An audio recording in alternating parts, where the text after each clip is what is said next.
భారత ప్రజలు ఆరాధించే దైవం, భారత ప్రజలు ఆచరించే ధర్మం శ్రీరామ ధర్మం. అయోధ్యలో వందల సంవత్సరాలుగా ఆలయ నిర్మాణం జరగాలని ఉద్యమాలు మాత్రమే కాదు,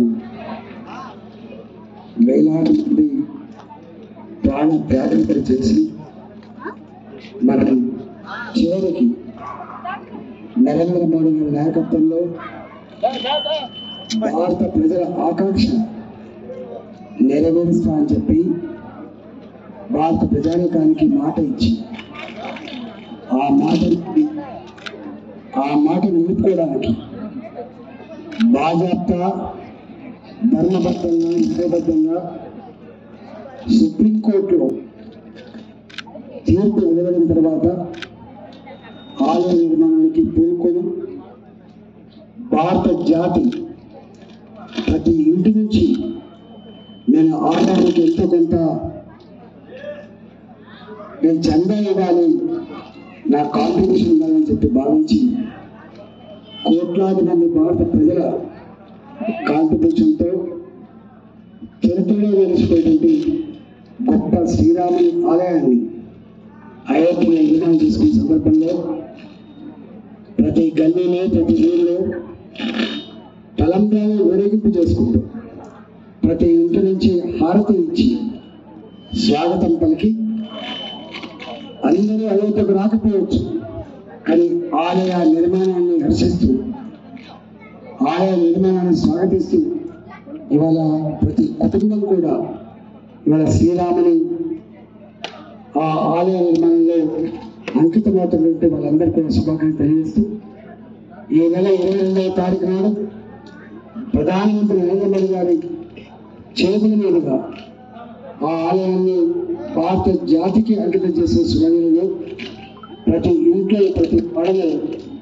ఆ ఉత్సవాన్ని నిర్వహించాలి, ఆ పూజలను ఎక్కడికక్కడ ఎవరికి వారుగా నిర్వహించాలని చెప్పి కోరుకుంటూ నాకు తెలిసి కోట్లాది మంది ప్రజానికం ఆ కార్యక్రమాల పాల్గొనడానికి ఇక్కడ సమయం అవుతున్నారు. ఆ ప్రయోగాలందరూ కూడా సుఖంగా సంతోషంగా పోయి మళ్ళీ తిరిగి రావాలని చెప్పి కోరుకుంటూ మరొకసారి ఈ కార్యక్రమం పాల్గొనేటువంటి ఆడబిడ్డలకి అందరికీ పేరుపైన ధన్యవాదాలు ఇస్తూ శుభం కలగాలని చెప్పి ఆశిస్తూ చర్చించి భారత అత్యున్నతమైనటువంటి న్యాయ వ్యవస్థ సుప్రీంకోర్టు నిర్ధారించిన తర్వాత అక్కడ రామాలయాన్ని మొదలుపెట్టి 22వ తారీఖు నాడు ఈ నెల 22వ తారీఖు నాడు దానికి జాతికి అంకితం చేస్తున్న సందర్భంలో భారతదేశ వ్యాప్తంగా ప్రతి గల్లీలో ప్రతి ఇంట్లో ప్రతి గ్రామంలో ప్రతి పట్టణంలో కులాలతో సంబంధం లేకుండా పార్టీలతో సంబంధం లేకుండా జై శ్రీరామ్ నినాదాలతో ఇవాళ గల్లీ గల్లీలో ఆ తలంబ్రాలని ఊరేగింపు చేసి ఇవాళ 22వ తారీఖు నాడు లక్షలాదిగా తెలంగాణ ప్రాంతం నుంచి తల్లిపోతున్న నుండి భక్తులందరికీ కూడా వాళ్ళకి శుభాకాంక్షలు తెలియజేస్తా ఉన్నాం. ఈరోజు నిత్యం వేలాదిగా ఇవాళ గ్రామాలలో వాడలలో ఆ ఉత్సవాన్ని నిర్వహించి జై శ్రీరామ్ నినాదాలతో భారత మాత ముద్దు బిడ్డలుగా ఇవాళ వాళ్ళు ప్రజలు చేస్తున్నటువంటి ఆ యాత్ర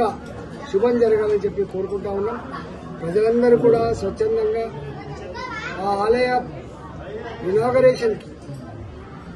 తల్లి రావాలని చెప్పి నేను విజ్ఞప్తి చేస్తున్నాను.